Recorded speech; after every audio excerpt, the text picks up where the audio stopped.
What if the Cold War had gone hot? The end of World War II and the beginning of the Cold War. In our own history, the end of World War II was contentious and had much controversy within the winning nations as to how Europe would ultimately be divided. And despite the defeat of Nazi Germany and Imperial Japan, tensions between the United States and Soviet Union escalated quickly. The seeds of the Cold War had already been sown by the mistrust and ideological differences between the two superpowers, and they would only grow throughout the 20th century. This being said, in our own timeline, the Cold War was, well, cold, and the conflicts were proxy wars and not of a direct nature. This was due almost exclusively to major attempts to keep relations between the two superpowers at a level that they would not go to war with each other. Now, while they may not have been exactly friendly relations, they were certainly not at the nuclear level. This being said, they wanted to establish spheres of influence across the globe. This being the case, the question was and has always been there. What if it had gone hot?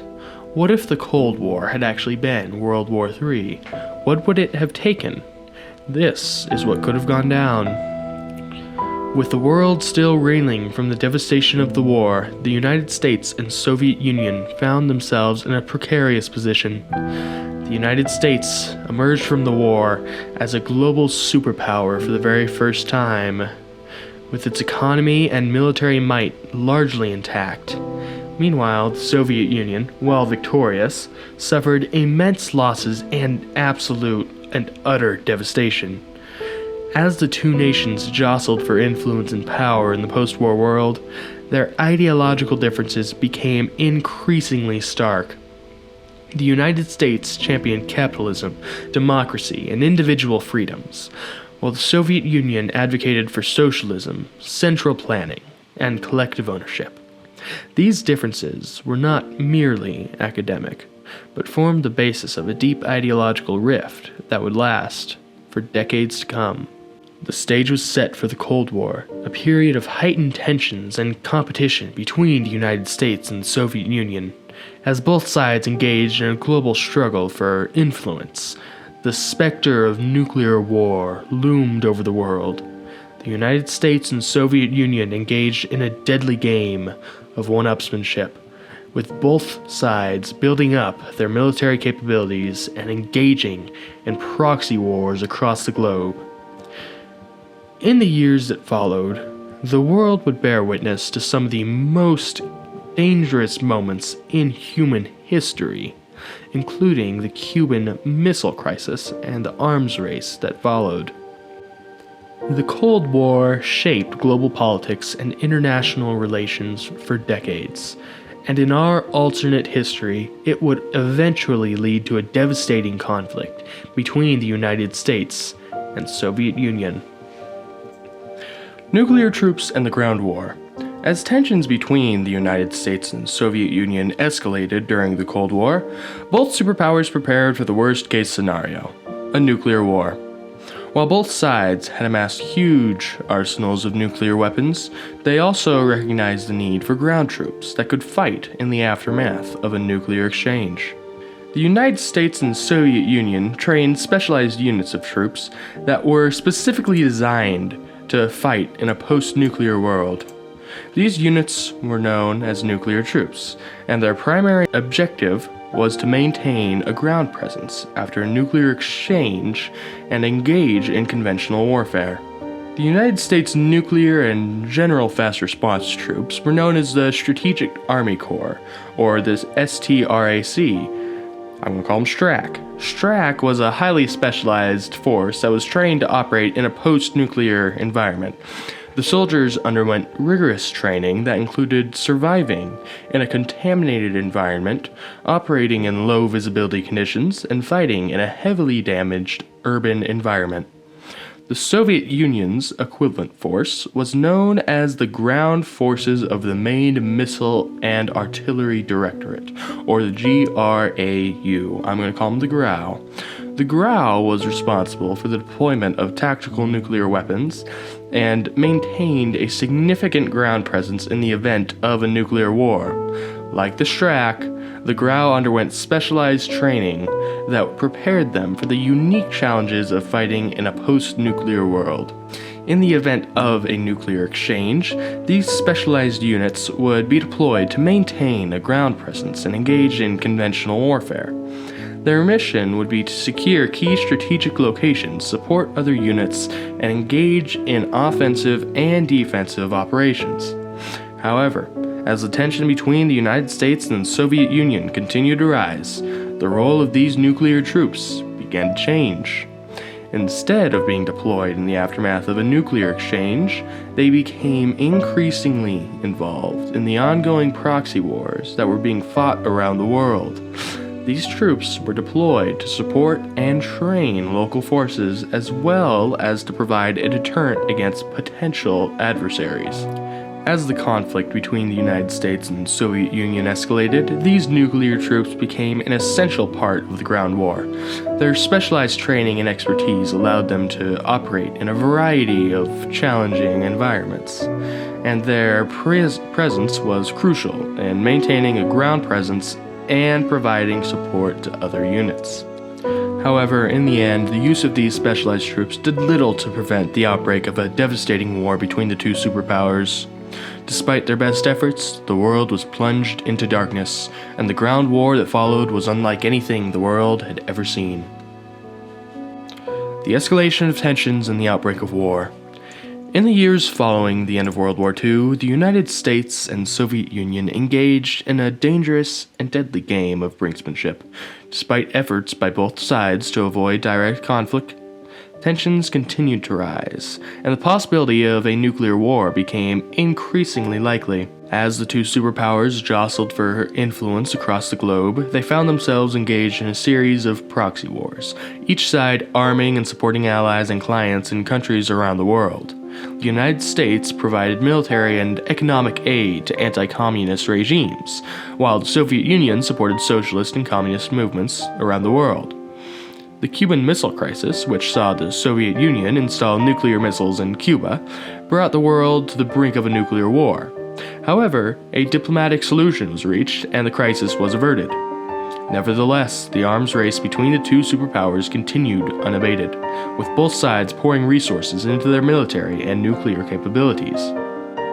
In the years that followed, the world witnessed a number of close calls, with false alarms, misunderstandings, and accidents almost leading to a catastrophic conflict. As tensions continued to rise, the possibility of war between the United States and Soviet Union became increasingly likely. In the end, it was a series of events that brought the world to the brink of war. The Soviet Union attempted to take control of West Berlin, which was still occupied by the United States and its allies, leading to a tense standoff. The Soviet Union moved troops and military equipment to the border of West Berlin, threatening to invade if the United States and its allies did not withdraw. The United States responded by deploying additional troops and supplies to West Berlin, and conducting military exercises to demonstrate its commitment to defending the city. The situation quickly escalated, with both sides engaging in increasingly aggressive actions and ultimately the deployment of NATO troops on the border of the Allied occupation of West Germany, which by then had been simplified to the Federal Republic of Germany. It quickly led to a devastating conflict between the two superpowers. The situation spiraled out of control, both sides engaging in increasingly aggressive actions. Diplomatic efforts to resolve the conflict failed, and the world found itself on the brink of a devastating war between the two superpowers.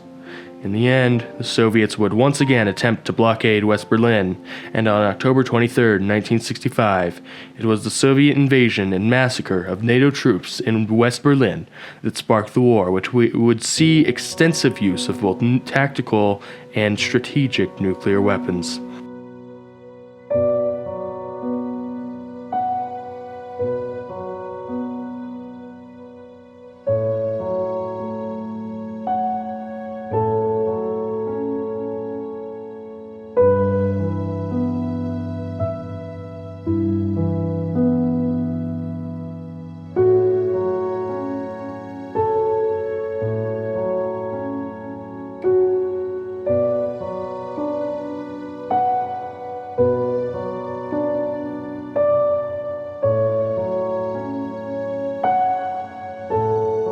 The world was forever changed by the conflict that followed.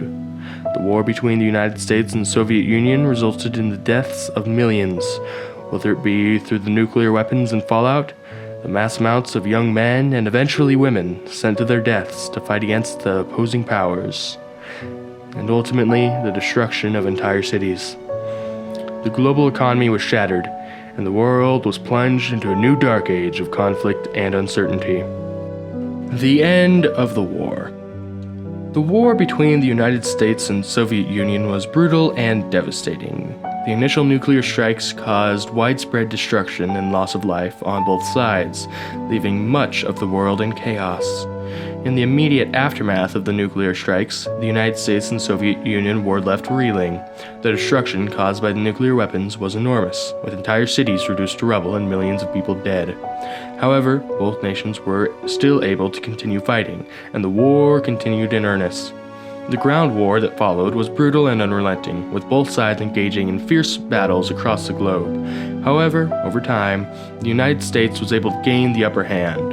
The nation's military might and economic power allowed it to outlast the Soviet Union, and in the end, the United States emerged victorious through the joint NATO and United States Strategic Army Corps offensive on Moscow, which would end in the complete surrender of Alexei Kosygin on January 4th, 1969.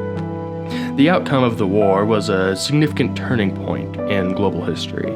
The United States emerged as the undisputed global superpower with a military and economic dominance that was unmatched by any other nation.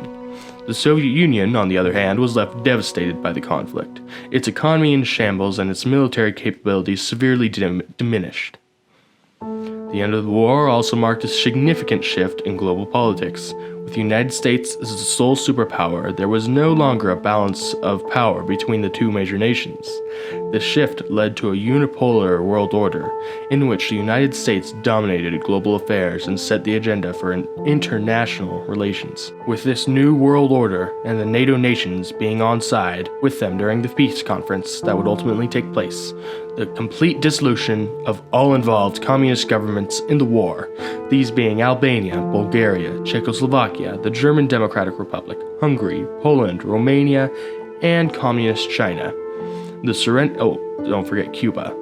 The surrender of these countries would end in the dissolution of the Soviet Union into a similar state as it is today, with the dissolution of its communist government and the release of its integrated republics. After the USSR was dealt with, NATO and its leading powers, namely the US and Britain, would institute regime changes and NATO occupation zones imposed on all of the other nations involved in the war. The focus would be on the establishment of democratic governments and the rebuilding of the world. The end of the war also had significant consequences for nuclear weapons policy. The catastrophic loss of life by the nuclear strikes led to a global recognition of the dangers posed by these weapons. This realization spurred a renewed focus on arms control and disarmament, as well as a shift away from the notion of nuclear deterrence. The alternate history in which the Cold War between the United States and the Soviet Union turned hot is a sobering reminder of the catastrophic consequences of nuclear war. The world that emerges from this devastating conflict is vastly different from the one that existed before. The war left the United States as the sole global superpower, with significant consequences for global politics, nuclear weapons policy, and the balance of power between nations. The destruction wrought by the conflict led to a renewed focus on international cooperation, diplomacy, and arms control, as the world recognized the need to avoid another catastrophic conflict and a renewed effort to avoid and prevent the radical parties and ideologies coming to power in the future, hoping to prevent a fourth world war from happening. But that's what my research and thoughts have led me to. What do you think? Would the US have won, or would the Soviet Union never have risen? Would it actually have devolved into a nuclear war between NATO and the USSR? That's for you to decide. Until next time, friends, have a wonderful day.